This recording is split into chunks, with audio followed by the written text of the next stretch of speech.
I'm not a big Ohio State fan, but like once TCU won, Yeah. I was all in on Ohio State. Like I just wanted something entirely new, right? Like TCU made it. I want a team that like isn't usually there. Not Alabama, not Georgia.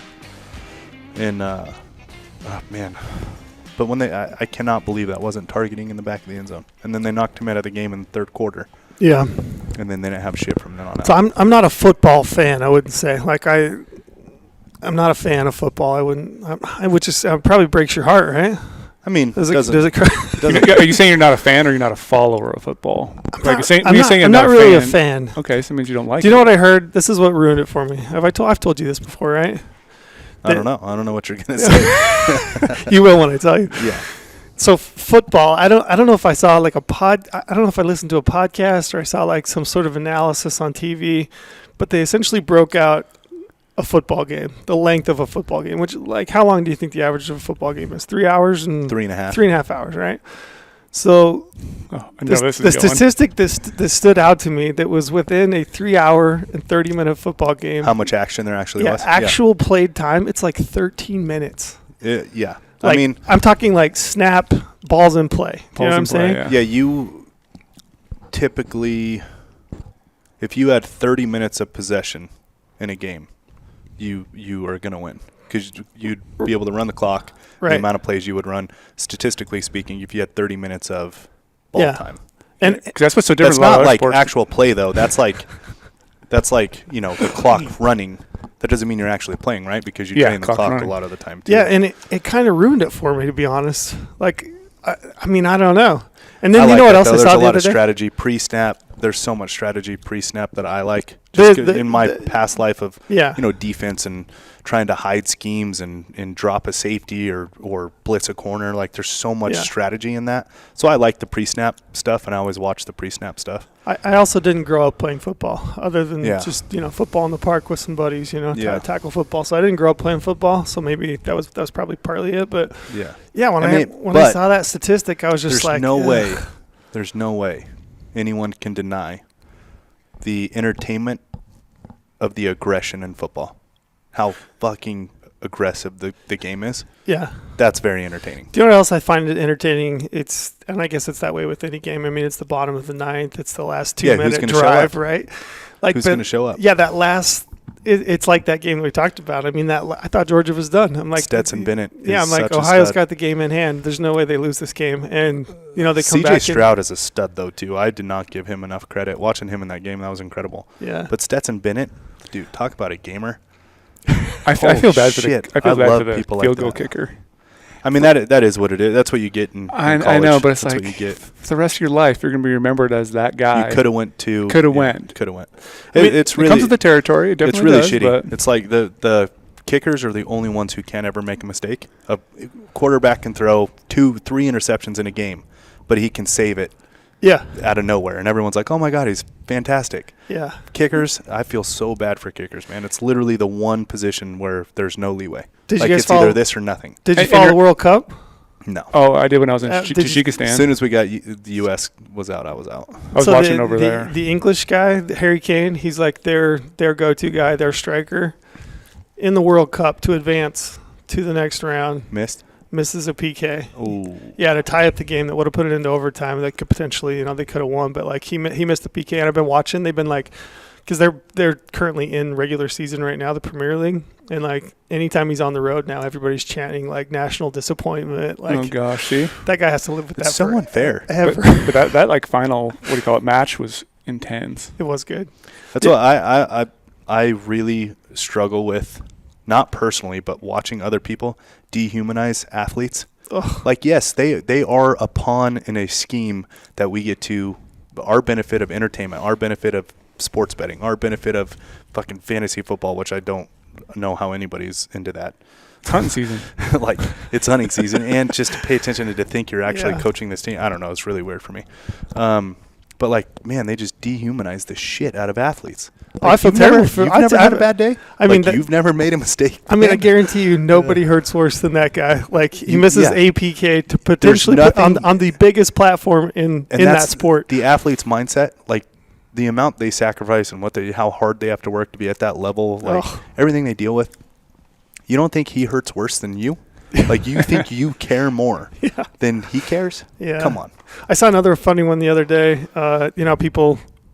People hate soccer generally in the U.S., I would say. Because, nobody ever scores a goal, right? Yeah. Oh, it's brutal. But here's the thing. I mean, there's just no aggression in the game. No aggression. But here's the difference. Hockey doesn't score that many goals either, but people are laying each other out, and there could be a fight at any second. But think about both of those sports. We've just decided that one touchdown is worth 6 points. I know. Versus exactly. a goal is one goal. So I thought that was pretty funny. But the thing about it is like in football, the score is 7-10, right? Which means there was three scoring events, right? 3 in 3.5 hours. But there's so much aggression in between that it holds your entertainment the entire time. Aggressive guy, aren't you? That's the entertainment. I love the fighting sports. I love. He loves that predator prey mentality. Yes, I love hockey. I love football. That's what I'm into. Yeah, no, I get it. It is exciting. It's cool. It's a cool time of year, right? Awesome. For football. You watch a lot of football then over the break, huh? A lot, lot of football. The only game I caught was the New Year's Eve college games. Yeah. Great games. The only 2 games I watched pretty much all season. Are those always on New Year's Eve? Mm-hmm. They are. I thought it was like a new thing. I didn't realize. Since the college football playoffs, since the CFP, I might be wrong on a couple of the years, but the CFP's only been around for a short while, and I'm pretty sure every year's been on New Year's Day. I thought it was cool. New Year's Eve day. I thought it was cool just because it gave me something that whole New Year's Day. Yeah, that's the only reason why. What's cool is the NFL works with them, so NFL switches everything to Saturday. Yeah, and then they get to it's pretty cool. Yeah. I thought it was pretty unique that the ball was dropping right when that kick was being thrown off. You saw those two that video? I saw that on ESPN. That's pretty wild. It's really wild. I think I might have to. I wonder what tickets to those games are. I'm sure they're not cheap. That'd be a good way to bring in the new year. Be a great way to bring in the new year. Go to one of those college football playoff games. When my cousin played for Notre Dame, they played Clemson back when Surfer Dude was. I'm terrible with names. Laird? Jaguars quarterback. No, did you say Surfer? He looks like. Oh yeah, I know who you're talking about. Long hair. He looks like Sunshine from. I thought you meant an actual Surfer. I forget everybody's. Yeah, I'm terrible with names. It's weird. I know all of them, but I don't know anyone's names. It's old age. But I can tell you what position, all that shit. It's old age for sure. Early onset Alzheimer's. That's what I think it is. Yeah. Or I just don't pay enough attention. I was just talking to my brother about this the other day. I'm a surface level. Yeah. Pay attention. My memory's definitely not what it was. No. But anyways, he was playing. So Clemson, back when they had him, and then the unbelievable wide receiver number 8. He's in the league now too. But we went to the game to watch my cousin play Notre Dame versus Clemson. They were in the semifinal. They were each playing. That's when Clemson went to the finals and won. But going to that's the first college football playoff I had ever been to. Whoa. Cool environment. Highly recommend. It is unbelievable. There's nothing. Me and my brother-in-law talk about it all the time, my wife's brother. There's nothing like that atmosphere because you have college kids. And the bands and the pageantry and the team spirit of a college in a college town and the amount of people that travel. I mean, you got 60,000 plus people that go to these schools. Yeah. You know what I mean? There's just so much. Maybe that's what I need is that environment. Because it's crazy. I've been to high school games. I've never been to. I'm trying to think. I've been to college. These big implication college games. Yeah, is wild. Or even a program with probably the atmosphere. The bands will play back and forth. Yeah, and they're in their own little competition, and then the student sections are in their competition. It's wild. That's why I really into soccer. I really it's because you have all the hooligans or whatever they're called in soccer where they travel. Yeah, when I lived in England, yeah. I had no interest at all in soccer, and then you go to one of those games, especially in a country like England where it's so much a part of their culture. Yeah. You go there and there's just hooliganism. Don't they fight in the street before the game? Yeah, they all drink. Every pub on every street. That's how a college football game is. I could see that. You experienced it. That's why I love when we both went to school in Montana. Grizz Cat. It was awesome. The best atmosphere you could ever ask for a football game. Did you go to games when you went to school up there? Yeah, I watched a lot of them. Some of the games I watched on the mountain. Climbed up Mount Sentinel, and you could watch it from way up there. Your BTXs? I only watched 2 games. I only watched 2 games in my 4 years, and it was 2 of the Cat Grizz games. Gotcha. I can't believe you said Cats first, and then Grizz. Grizz Cat. Come on. Whatever. C comes before G. So that's a good start to the new year, right? Yeah, it's great. It was awesome. Better start to New Year. is we got Wyoming elk coming up. We do. Now we're like truly in it, truly in the game, the gambling game. Yep. I've been buried super deep in Wyoming elk. Let's give people a little description here, because it's hard to put into words how long these application strategies articles are when you're on the website, because we don't have the page numbers. How many pages, Trail, is your Google Doc that you sent me for Wyoming elk app strategy? Yeah, so usually when I write one of those and then I send it to Brady. I love the note at the top you always give me. Yeah, I always try to include a note because I know that he's about to have the most enjoyable next couple days trying to put this edit, and then put it live on the front end. So he's got to add all the hot links. Is that what it's called? Hot link? Hyperlink? Hot link sounds good. That sounds like a term they probably use in the 90s. But hot take now is a big thing, so we'll call it a hot link. We'll call it a hot link. But yeah, I know that Brady's going to have to hot link every individual unit and any kind of draws or any link that's like apply here, anything like that. So yeah, I usually include a note that says like, hey, have fun. I know you're about to be up for 48 hours straight. But 19 pages. 19 pages. Yeah. And speaking of those links, I grabbed one of our old, I think it was a Wyoming app strategy from years prior, and I was like, I just did a quick Command F when I was in like the source code trying to see how many actual hyperlinks there were. I think one app strategy had over 350 links. Yeah. In that app strategy. So that's how like in depth these things are, to like be able to send you different unit profiles. I've said it before on multiple podcasts, multiple different times. I personally think those are the best gift to Insider, or those application strategies. I honestly think, we live and breathe this shit every single day, but you can't stay up on it. This is like, reminds me when I was in college and you'd always get you would hope to God that the book you were supposed to read had the Cliff Notes. The Cliff Notes of it. I can't remember the website. Another old age thing. Can't remember the exact website, but you would pray there was like the Cliff Notes version where you got the full takeaway, but you didn't have to like dive into the book yourself. You're stressing me out. You're taking me back. I'm having post-traumatic stress. When I would go to the underground college site and the book I'm having to read wasn't on there, it was like panic, straight stomach ache. You couldn't get over it. You know what I mean?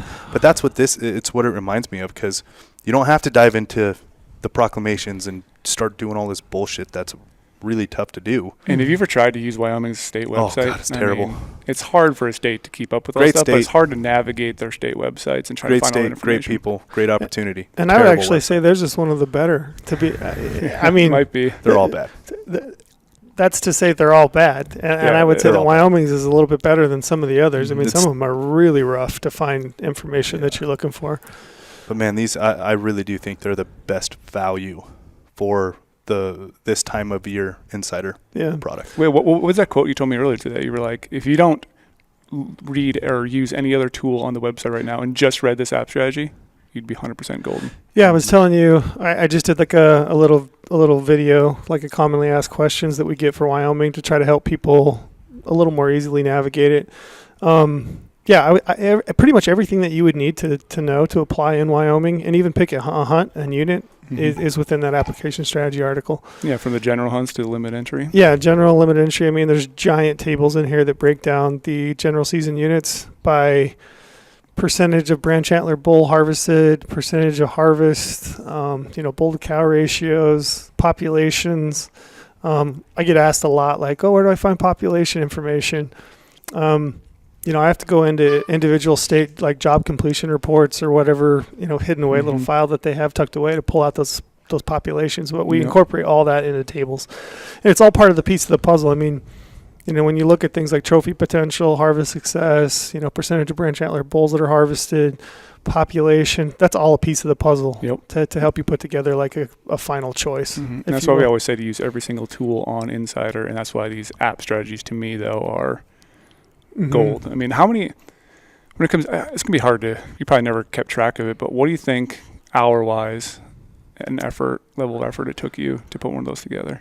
It's been a long time since I've written one, so I can't remember. Yeah, it's weeks worth of work. I would say it's a solid week at least. Yeah. And then above and beyond that, a lot of it is like intuition and things that I've learned over the years. So it's like I'm also pulling in a base that maybe a lot of people wouldn't have. Exactly. Like I have a pretty good working understanding of how the allocations are broke down, what that means. I have a really good understanding of like what are the premier hunts, what does have the best trophy potential. So a lot of that I'm coming in with, you know. Mm-hmm. But yeah, it's a heavy lift. I know that when I roll into like December through May, I'm like full tilt. I'm working long days. Yeah, this is when we burn the midnight oil. Yeah, and it's a fun time of year, but it's also long hours. That's what I appreciate is that you have all this carryover knowledge. I do not. Like what I'm focused on day to day is like not in that stuff. That's what I'm talking about having these be such like the cheat sheet of what Insider is, right? So you bring all that into it, and then I get to siphon it off. Yeah, and it's a pretty narrow group of people, I would say, that, for sure, that have that. And I don't know how you get it other than just like I've been really fortunate that I've worked, you know, jobs like this where my job is essentially to do this. So instead of working a 40-hour week somewhere else, you know, doing tires or oil or whatever, you know, this is my job. I'm looking at this kind of stuff day in and day out. So yeah. And if you're not a current insider, you guys definitely need to sign up. And we got a little promo code for you. Use promo code podcast when you sign up for Insider. You're going to get 50 points back to the GOHUNT Gear Shop. So what is that, Trail? That's $50 back in your wallet to spend on gear this upcoming hunting season. Yep. And everyone loves gear. And again, like we always say, you get access to every single tool on Insider. You don't just get draw odds. You don't just get filtering 2.0. You don't just get point tracker. Or just the application strategies. You get it all. You get it all. All the Insider only. And we have even other articles that are Insider only besides for app strategy that are super in-depth that we lock down to paid members only because of that juicy stuff that we don't really want to give out for free. It's like the secret stuff that will really benefit if you read word for word. There's a lot of little hidden gems when you read these articles word for word and pick out some good information. So promo code podcast. Sign up for Insider right now. Application season's here.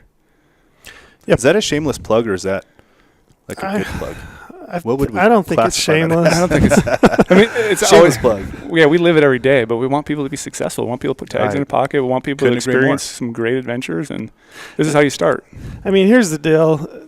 Regardless of whether I worked here or not, and even before I worked here, I paid for memberships other places, anywhere I could find to get the information that I needed. I did. I paid for it, right? Yep. And I did it because it's important to me. And then also, like, what's your time worth? Like, that's where I'm at. I don't know that many people that have got 40 hours, 80 hours to really sit down and like build out a complete spreadsheet for themselves to like do all the research themselves. Especially when you're doing multiple states. Oh, like that's where the biggest time suck comes in. Multiple states and trying to do it. You do it the best of your ability. It's like really hard to actually make a plan back in the day. Yeah. And I always say too, like there was times when you lived in Montana too. Like I hunted in some of the shittiest places possible because that's all I knew. It was always just I'm gonna just go out my back door and hunt. There was so many other places I could have went. Yeah, with way better animals, way better access, way better country that I would have been a much more lethal hunter. But I was just stuck in my ways. If we knew now, if I was a college student in Montana now, and and I wasn't, GOHUNT was separate of us. And I was just a student that could use it. Oh my God! Yeah. One other thing I would say too is that would have been awesome. Everything's in one place. Yeah. Like we have maps now, right? Yep.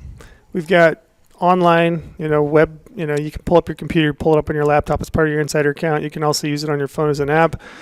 I didn't realize until the last couple of years how much I'm actually using maps even this time of year in my application process. Yeah. And I think it becomes really important in a state like Wyoming where you've got some silly, I'll call it stupid. It's a stupid rule where a non-resident can't hunt a designated wilderness area without a guide or a resident to go with them. Mm-hmm.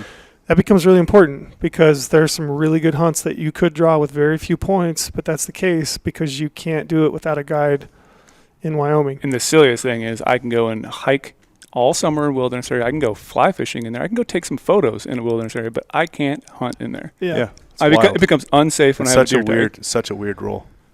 I think it's a stupid rule. Such a stupid rule. I entirely agree. I've been like really blatant about that. I try to hammer as much as I can. Yeah, I think it's terrible. Couldn't agree more. But you can't hunt public land within a designated wilderness area, which is a Forest Service designation. I can't hunt that as a non-resident. It's really, when you put it in the grand scheme of things, like I can go to Alaska. Yeah. I could go to Alaska, 4-5 years ago, and I can hunt moose over the counter. Mm-hmm. I can go out and I can hunt. I can have a grizzly bear encounter where a bear literally charges us. My buddy shoots it in defense of life. Yep. That was a wild story. Right? Yeah. Yeah, we shoot that bear in defense of life at like 18 yards. On a full charge. On a full charge, yeah, full tilt. And that's okay. But I can't go to Wyoming and hunt as a non-resident and it does that in a wilderness area, which really bugs me. Yeah. That's a personal gripe. Mm-hmm. Yeah. Yeah, I think. So that's why maps, though, are powerful because if you just looked at one picture and just looked at filtering 2.0, for example, or draw odds and be like, wow, I can draw this tag right now, and you don't look at where the wilderness is, you might be drawing a tag that's completely wilderness, and you're now have to hire an outfitter. Yep, exactly. Mm-hmm. That's why using both, all the tools at once, maps and filtering 2.0 or maps and draw odds. Yep. And he said it's all in one place. You can easily just do all your research right there. Yeah. It becomes really important, too, when you're considering, the different types of hunts. So, for example, if I'm looking at an antelope hunt, public land is really important. Very important. Super important. I mean, it's everything, right? When you're hunting antelope in Wyoming, and I mean the draw. Antelope anywhere, really. Antelope anywhere. A proper public to private ratio and opportunity of where those animals are going to use. It's the only thing that matters. The other thing I use it for all the time is like season based. So if I'm archery elk hunting, I need to know where the public land, because there might be a unit. If you look at a unit profile, it might say 35% public land. I might pull up the map and look at where the public land is within that unit, and it might be Forest Service at upper elevations where I'm typically to find elk during that time of year on an archery hunt. So it becomes really important there because that might be a hunt that I would skip over if I just simply looked at the percentage. The percentage might scare you away. Yeah, percentage might scare me away. But if I looked at it on a map and I knew where that public land was, at that point, maybe I can hunt it. Or you might go the other side also on a late hunt. You might have elk that I can give you examples. I mean, you've got 34, 120 right there in Wyoming that's just kind of off the south end of the Bighorns. Those are your late season hunts primarily. Public land becomes really important because those elk are migrating out of the Bighorns down to lower elevations, and they can still be really good hunts, but you absolutely have to know where public land is. Yep. So I use maps all the time. Shameless plug for maps. Absolutely. Actually, I had a conversation with a friend of mine who's also an acquaintance of mine who's also in the hunting industry and has a thing going on. And he was asking me, him and I were talking about our two businesses, and he's like, oh, so your big accomplishment this year was maps, right? And I'm like, well, yeah, I mean, essentially it's maps, but getting back to the other point that you guys are talking about, that it's all now in one place, him and I were talking, I'm like, maps was a big accomplishment for us to fully pull it off to the level we pulled it off to. I said, but really maps is a commodity, right? Maps, you can get maps, paper maps, tech maps, all this stuff from a lot of different places. Maps are a commodity in my opinion, right? You can get it in a lot of different places. I said our biggest accomplishment this year was getting the entire product tied together. So all the way through from the desktop maps to the Insider platform, Hunt Planner, holding all of this together, which we can get into more of this Hunt Planner thing, and then obviously carrying all that information. There's no wasted effort of work, research, information.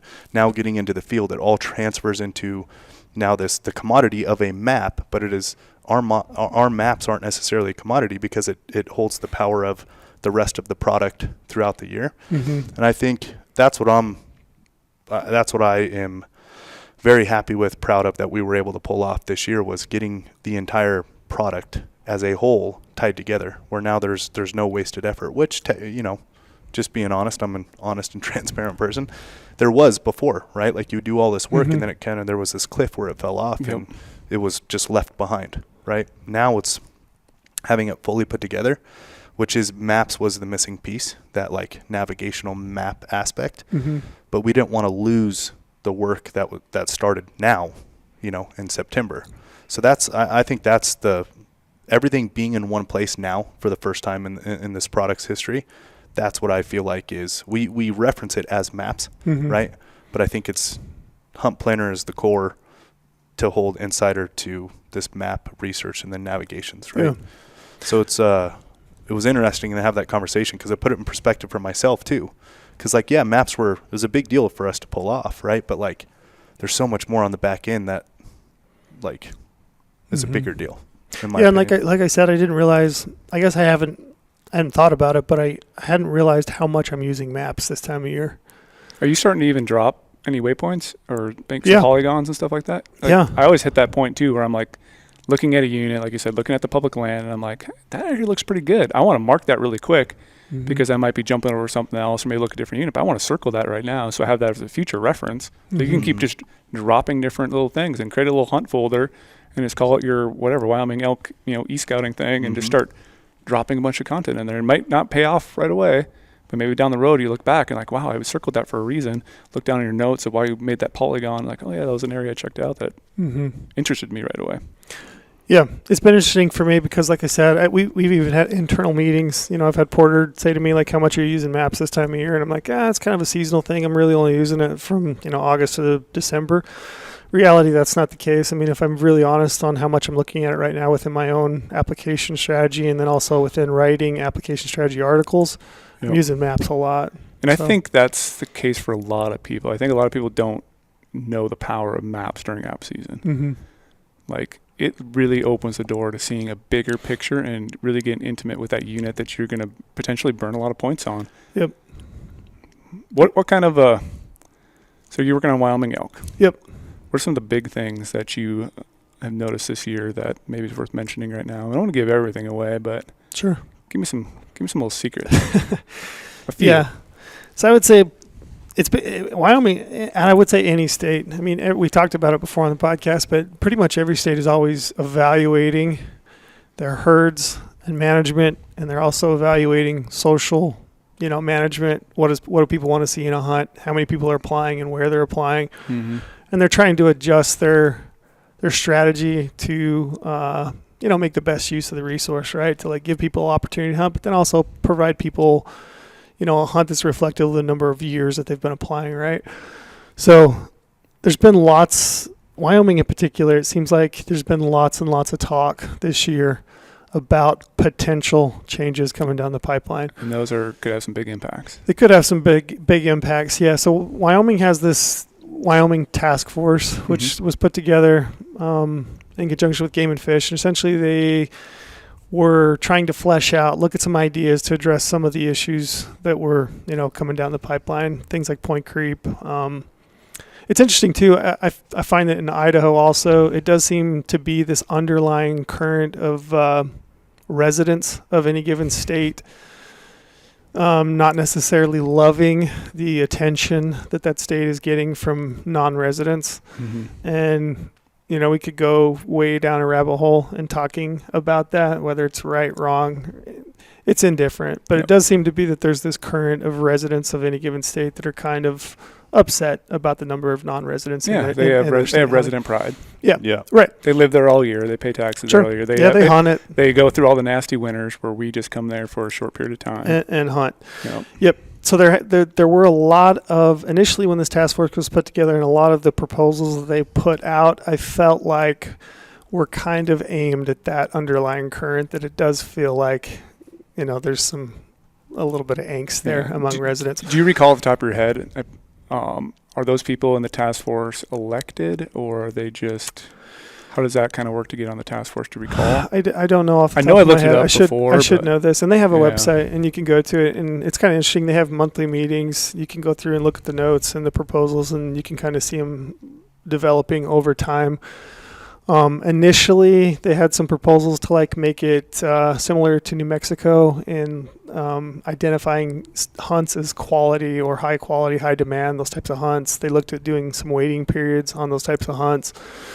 And all that's probably worth talking at a future date, depending on where things go in the future.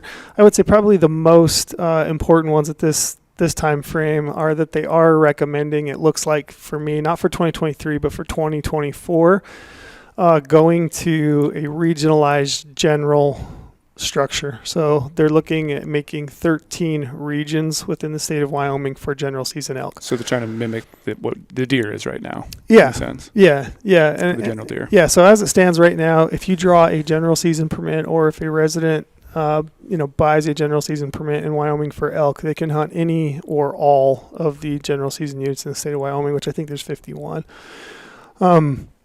That's probably the biggest one. And like I said, for this year, there isn't really a whole lot of change on the books. I think it's going to be pretty similar. I mean, we could talk about moose, sheep, and goat, and they did go to a 90-10 split there for residents versus non-resident permits. and that is going to do some things this year because it may eliminate the ability for there to be a random permit available for some of those hunts. They also are looking at the future converting the point system for those species to a bonus point system versus a preference point system. Because I think what they're seeing that like, hey, if we keep this a preference point system and we also reduce the number of permits available to non-residents, people are bouncing. Non-residents are going to bounce. But if we make that a bonus point system and we allocate that randomly, but we give you a weighted, chance in the draw because of bonus points, then maybe potentially people will stay in the system and give you their application. Yep, and then those people too who are at the top of the list are also going to be upset about that change. You're never going to solve it for everyone, unfortunately. Yeah, and I mean it sucks. There aren't that many people for those, at least for moose and sheep, like at that top echelon, so you're potentially only screwing over a few people versus the masses. But that's a big one. And like I said, for 2023, they're really not, you're not going to see many changes. Probably the biggest one I would say is preemptively thinking about your strategy, especially when it comes to the general season elk hunt. So, it may take, this year I looked at it, it may take 3.5 to 5 points in the special draw. Probably in the regular draw, it's going to take, 4.5 to 5 plus to draw a regular general season permit. But with the potential of them breaking that into regions in 2024, what does that mean for you this year? This year, yeah. So what it means for me is I probably want to hunt it this year. If I've got the points to draw a general season elk tag and I'm within that range of points, I think this year is probably the year to capitalize, burn those points, and go on a general season elk hunt. Because next year, if they go to that region by region, what's that going to do to people's applications? I mean, you definitely have regions of the state that have more public land, more elk. So more people are going to flock to those. So more people are going to apply for those as non-residents because that's the areas that they can hunt, right? Yep. That they're going to want to hunt. So I could potentially see regions of the state of Wyoming increasing point creep. Yes. And you may have some regions of the state where it might get easier to draw a general season elk tag because it's limited by private land, access, and or the number of elk that exist within that unit. So you could maybe almost assume then, based on this information you're telling us right now, and information that might be coming, some of the hunts even this year could become more point creep because people might be trying to dump their points right now in anticipation for that. Just the limited entry hunts. Yeah, could potentially. I mean, in my opinion, based on the number of proposals I saw come out of that Wyoming task force, I would suggest you burn your points. Go to Wyoming and hunt if you got the points. And that's my dilemma right now too, because I have enough points to jump in. For general. Well, you're an elk guy now too. So. You are an elk guy. Yeah, I'm an elk guy. Yeah, that's right. I forgot. Thanks for reminding me. Yeah, of course. I just figured, since you're an elk guy now, all elk all the time. Yep. Yeah. So that's something I got to weigh in as well. Like, what am I going to do? Should I do it this year? And if not, boat. Exact same boat. Yeah, and I mean, I've got enough points between me and my oldest boy. He's 17. I've been building him points. This is the last year. That's one thing I will say. I mean, if you've got kids, you should definitely consider Wyoming because they don't give you a cost break on the application fee per se, but they do give you a cost break for the regular draw, at least for the license itself. So this is kind of his last year that I can pay a lesser price, and so I think I'm going to try to cash in his and my points this year and go on a hunt together and hunt elk. But yeah, I would definitely. I mean, looking at it, it is what it is, but I would say if you got the points, I would definitely consider going to Wyoming this year if you got the points. And again, not to keep talking about app strategies, but that's why an app strategy like this is valuable because you're talking about changes that are becoming in the future, which then if you're just looking at filtering 2.0 and draw odds, you're not going to see that bigger picture of what's coming and how that's going to impact your plan for the future. That's why you have to read these word for word. Can't say that enough. It's a look into the future. I mean, granted, it's a little bit through a straw, but it's a look into the future of point creep. Yeah, and again, I mean, this is a proposal at this point. It would have to be, approved and go into law in the state of Wyoming. So I can't say absolutely guarantee this is going to happen. But of all the proposals that they've put forward, this is the one that seems to be holding the most weight. That's carrying forward, month after month after month. And I wouldn't be surprised at all to see it implemented in 2024. Yeah. So interesting, right? Yeah, it is interesting. Another thing I kind of want to touch on a little bit that we've talked about before, and you brought it up earlier today, is there's a lot of hunts that you noticed that the regular draw was better than the special draw. As far as odds go. Yeah. Explain that a little bit, just for people to understand. Yeah, it's counterintuitive. So to hear it explained would be nice. Yeah. So in Wyoming, you've got 2 pools of permits that exist for non-residents that they can apply for, essentially, in that full price draw. And you've got regular and special, and they're the exact same license. Should you draw it, it's the same hunt, right? Mm-hmm. So if you draw 61 regular season type 1 tag and I draw it in the special draw, it's the same tag. We're hunting the same area. Yep. The difference is in the special, to go into the special draw, it's an additive cost. So it's $1,283 versus $707 to go into the regular draw. Big price jump. Yeah, I think I'm not a math guy, but I think it's almost $500. $586. I think I want to say. Just kidding. I would just say more. More. There you go. Yeah.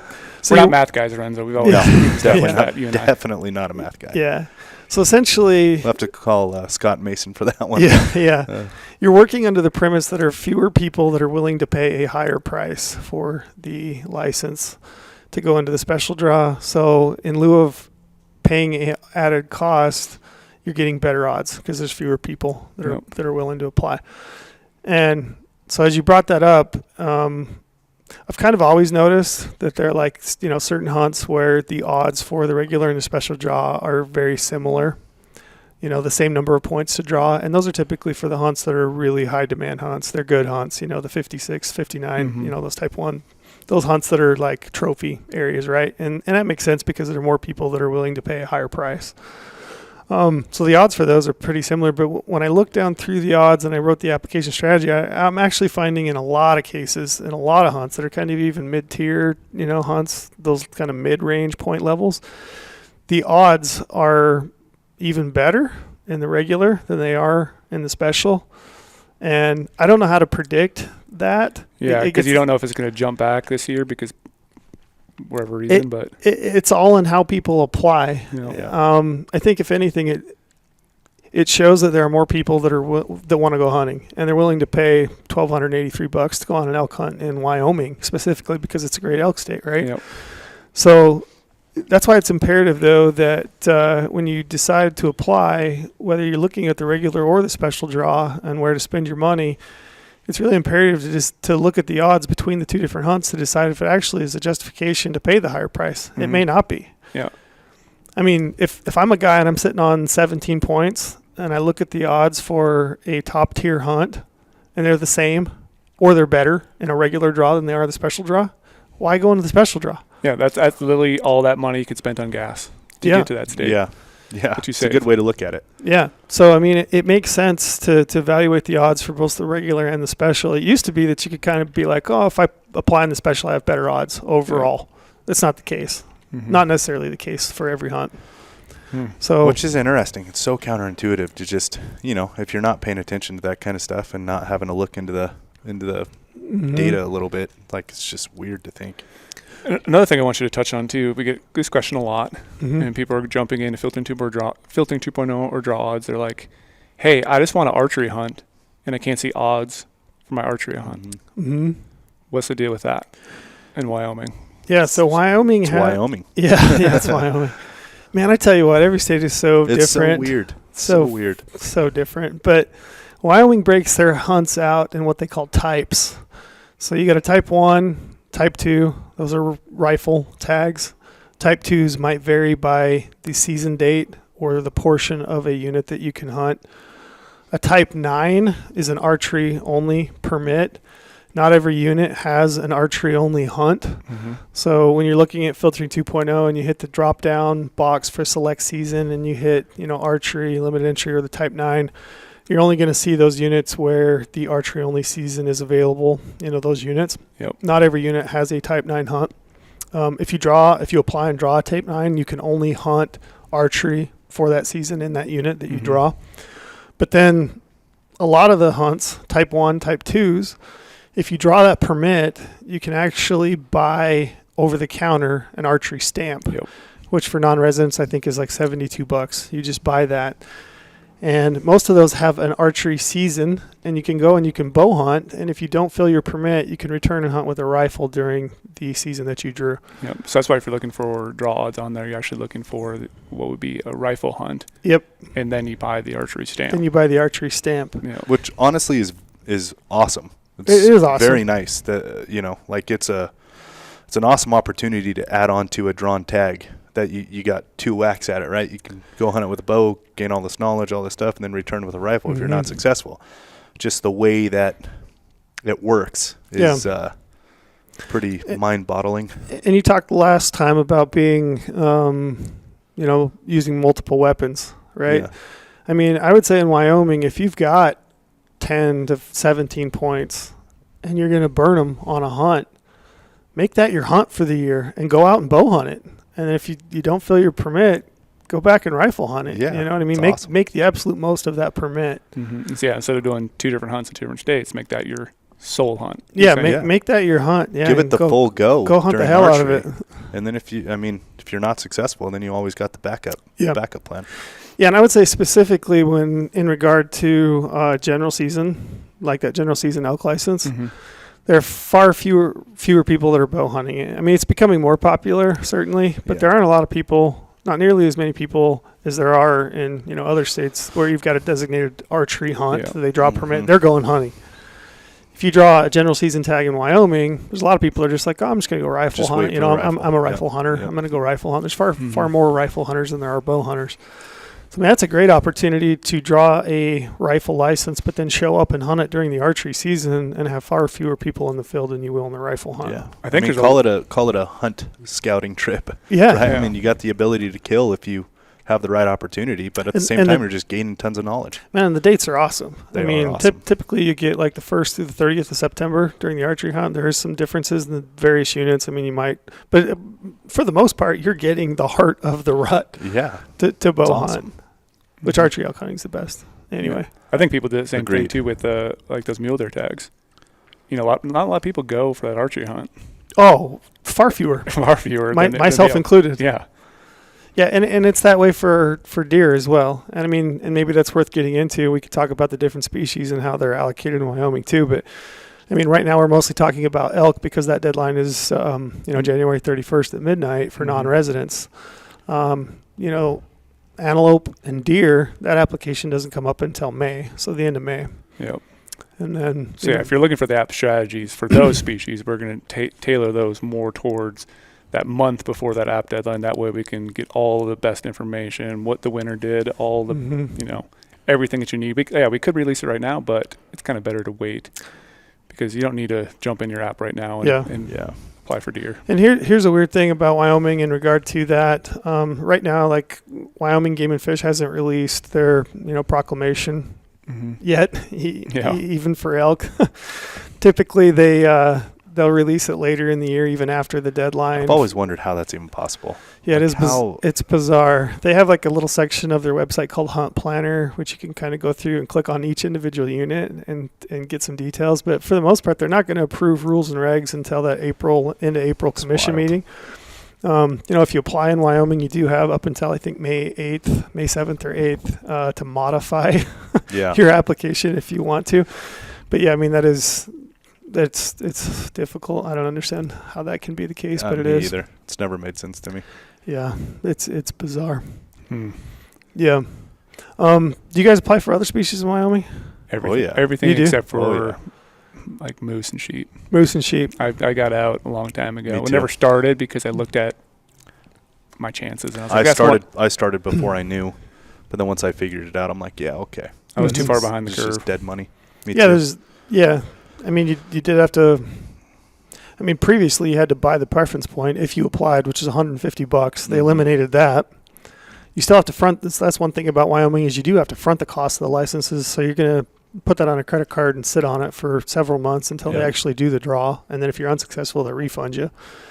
So that's kind of a hurdle for a lot of people. Typically there were like maybe 4 to 5 units for sheep that they're going to allocate a random tag. So essentially you were putting in for one of those in hopes that you might draw a random tag. If they went to a bonus point system, would that suck you back in? I don't know now that I'm so far behind the curve, though. I mean, it would for me. It would. Yeah, it would for me. Because now you have a good chance. Yeah. It's like buying a raffle ticket. Exactly. And immediately what jumps out to me is like, there is a chance now. Somebody's going to draw these tags, right? And if you look at Nevada, I mean, my home state, I'm very familiar with the bonus point program in Nevada. If you look at like the majority of the sheep tags here, I mean, there's so many drawn at the 4 to 8 point level. Just that's where the masses are. Yeah. Yep. Right. Of point holders. Like why not me? Right. So if there is that chance, I'll jump back in. And that's why I think they might do it, because they're going to get more app money. Yep. It's going to benefit the wildlife a little bit more. So it might. Yeah. I just need to know there's something. And like, you know, I'm a little tainted and biased because I drew that New Mexico tag. So like it is possible. Like I cannot believe I drew that tag, but hey, you did. Somebody, if you put your name in the hat, like you got a chance. And if I know that, then yes, I'll jump back in. Yeah, for mountain goat and Rockies, sorry to cut you off. Yeah, go ahead. Rockies right now. That's the one you need. Well, it's the one I need for sure. It's the one everybody's going to need if they're chasing the slam. But like, man, the opportunity for Rockies right now is rough. Yeah. Super rough. So if there is just that slight chance, then I'll jump in. Yeah. I would say, so like for me, I drew a mountain goat tag in Utah, and I always kind of considered like, oh, that's going to be my mountain goat hunt, you know, and I did the damn thing. It didn't live up to the hype that I'd hoped that it would, you know. I didn't get to hunt that the way I think I wanted to, ultimately. The snowstorm, right? Well, yeah, I mean, you were waiting for the hair. It was just a shit year, man. It was a great year for me personally as far as hunting goes, but I stacked way too much. Yeah. Like I had an elk tag. It's tough. I went to Alaska and hunted moose. I came back. I jumped off the plane. I went on a mountain goat hunt in the Uintas late, which like end of October. Yeah. And I remember you wanted it late though, right? Because I did want it late, but I wanted like the hide. Yeah, I did want that. You're right, but I remember you saying that. And I did, but God. I just wanted like late October. Yeah. Yeah. I wanted elevations. Yeah. And the Uintas. 13,000 foot. Yeah. I wanted like. I guess it's neither here nor there. Like whatever happened, but like ultimately it didn't yield the experience that I was hoping for. Yeah. Like I was hoping to go in and like have 10 solid days to like bow hunt, sure. You know, see goats day in, day out, put stalks on, like that kind of hunt, right? So, and I killed a great goat, and I'm pumped with the way it went. But he's a rifle guy though. Yeah, I did. Big rifle guy. Big rifle guy. I did. Yeah, I was like, give me that damn rifle. Yeah, first time I saw that goat in a spot where it wasn't going to fall off a 1,000-foot ledge, I was like, give me that rifle. Smart. But Wyoming is a state. It's a random draw, so totally random. No point system associated with mountain goats in Wyoming at all. So for me, that is a state that's definitely on my radar for mountain goats, even though I do have to front the cost of the license. Yeah. Give it a retry. Give it a rego, yeah. That's one of those that's like, you might as well. Absolutely. You know? I mean, that is one of the hunts I have always wanted to do, and I never done a goat hunt, and I would hope to do multiple. I would hope to. I mean, they're pretty unreal animals. Let's go on a goat hunt. I would love to. I don't know how we're gonna pull it off, but they are such a cool animal. They're awesome. Yeah, so I would say definitely Wyoming for I'll goat. tell you what piqued my interest in mountain goats more than anything is I was in BC a long time ago on a stone sheep hunt. Went up there with my dad. It was a long time ago. This is back before stone sheep were like this huge thing like they are today. And I saw a pack of wolves chase a nanny and kid goat kind of down this, like, I don't know, this, how you'd explain it, like this knife edge kind of wrapped around this just straight face and then down this massive chute. And I watched that nanny and kid goat go through there, and I'm like, holy shit. That was awesome. Yeah. Like we all thought they were dead to rights. We were sitting there spotting scopes watching it. It's only 1,000 yards off from where we were. We were trying to get on these sheep. You had front row seats. Front row seats. Had it all right in my spotter the whole time. All of us were sitting there saying like, oh man, they're dead. Yeah. Like there's no chance. And the way they went off this knife edge and then across this face, I'm like, God damn, that was awesome. How many wolves were there? 6. Oh my gosh, that would have been so cool to see. It was awesome. It was incredible. And like as the nanny, I don't know why, you might know why they do this, but they'll lay in that dirt and they'll like paw out these things make a bed. And but it's steep. Oh it yeah, was wildly steep where she was doing that. And she wasn't even like, you see a deer or elk paw when they're standing straight up. She was laying on her side and pawing. It was wild. Yeah. So while she was doing that, these wolves are coming up and over right on top of her. We're like, man, this is done. It's crazy. Right out. See you later. And I'm like, holy shit. Yeah, Wyoming's got some wild country for goats. Always had my attention since I saw that. Yep. Did you ever apply for bison? just getting totally off topic here, but in Wyoming?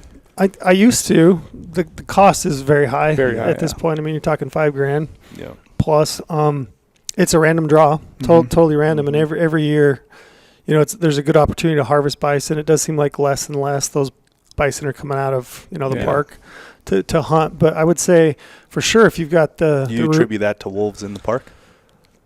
I don't know. It's probably a lot of it's weather related, and then. I don't know exactly Global warming? Global warming, yeah. Yeah. According to the day after tomorrow, the world actually gets colder. Yeah. Man, I've thrown out 2 movie quotes. You guys it's been plenty cold in Cedar, man. It's been cold. It's been cold down here, too. We got a lot of snow. We got 6 inches 2 nights ago. It's been cold. I do apply for bison there, though. I never have. I was just asking your opinion because I really want to do bison hunt, and that cost is kind of scaring me. It is. That's a crazy number. It's a high cost, but if you can float the money, it is random, and you might as well apply. And in my opinion, it's the American heritage of hunting. For sure. It totally is. That is the animal. Like, that's it. Yeah. You know what I mean? I just want a bison coat and jacket. I want to walk around the street and be like, look at me, I got a fucking bison jacket. You got the beard and the hair for it. Their hides are heavier than hell. But I want, the skull, just the bison symbol. I mean, that's what, for me, like when you go back in the hunting heritage of the Americas and all that stuff, Native American, it's like, that's it. You know what I mean? So I really want to do a true Western bison hunt.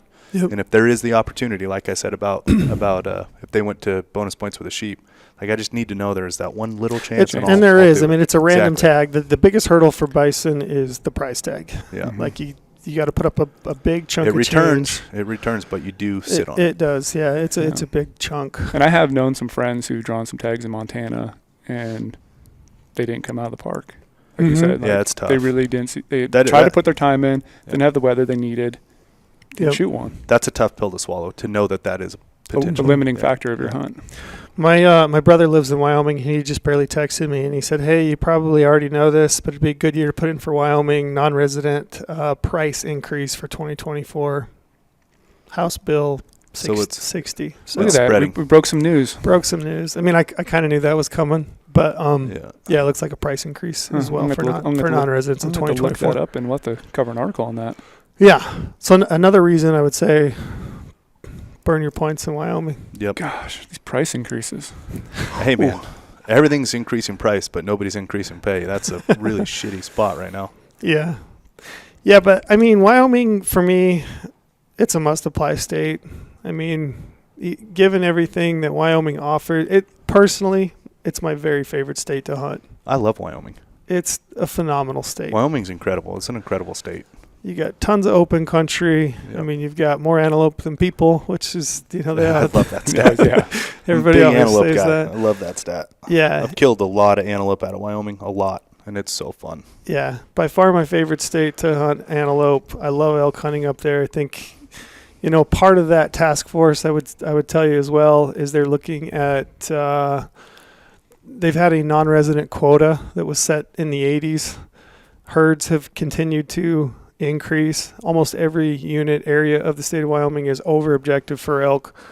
They've never had they've never had a healthier elk herd, so they are looking at lifting that cap for non-residents, which the proposals, if they break that down into general season regions, I've looked at the tag recommendation allocation. It's pretty conservative, so I don't see this significant increase in non-resident permits available. But potentially, if they do lift that cap, I mean, there's a chance that you could see some more permits for non-residents in the future. Yeah. It was really interesting when you looked at the task force justification for going to regions, kind of management. The first two was like herd health and objective, management, essentially the ability to management on a localized status. And then 3 was the resident perception of hunting pressure. So that's definitely incorporated in there. But it does, lifting the cap would be good, I think, in my opinion. At least it does allow the potential for there to be more tags in the future. And they are over objective. Success story as a whole right there. Yeah. Over objective is a great thing. Yeah. One thing we haven't really talked about that I think we should is cow-calf hunting. and the reduced price hunt in Wyoming. So I get questions every year, what's this reduced price draw? So you've got the full price draw and the reduced price draw. And the reduced price draw it's a different draw. There's completely separate, different draw systems. The reduced price draw is totally random. There's no point system associated with it at all. And it's for those cow-calf hunts. So those type 6, type 7s, those are cow-calf. I think those are way underutilized, in my opinion, for a couple different reasons. One, just the opportunity to get out and go hunting. Mm-hmm. We've talked before about cow and calf hunting.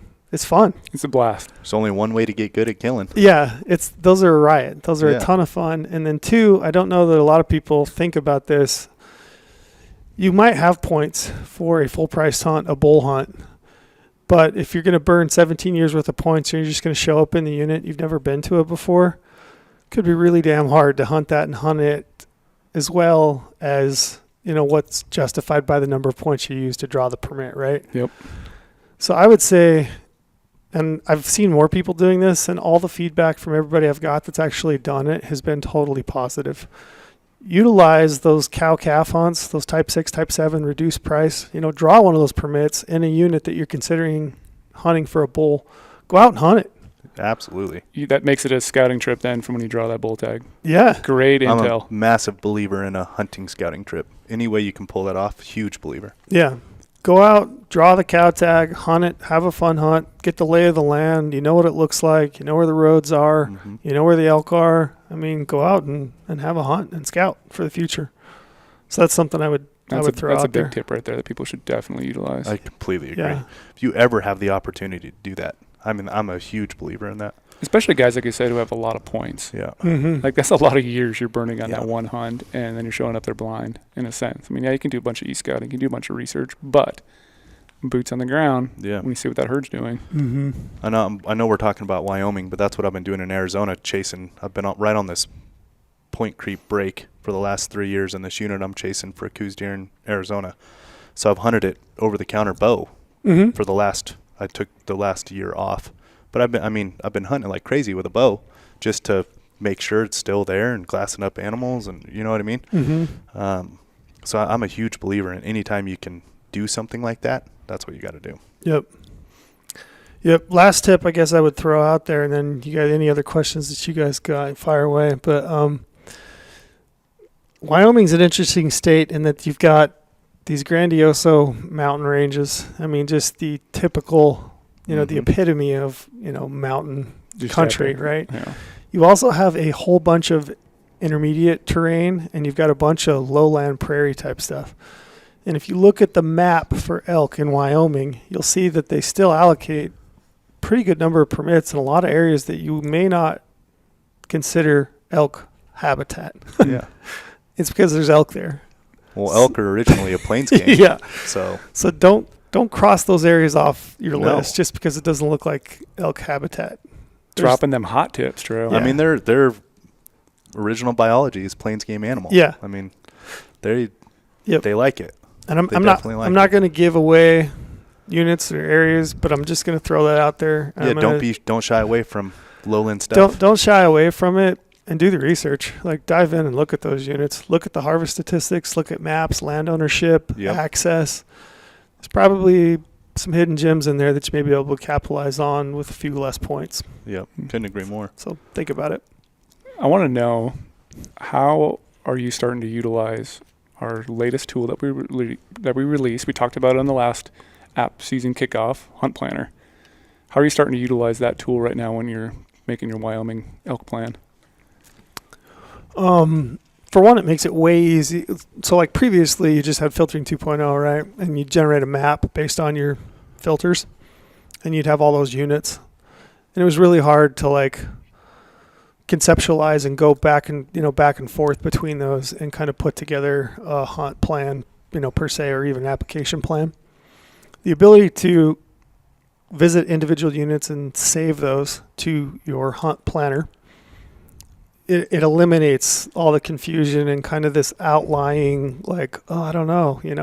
Oh, I remember seeing that. Yeah, you look at it 1 week, you saw this unit, and then you went back a week later, like, I totally forgot what unit I was looking at, and I'm starting from scratch again. Yeah.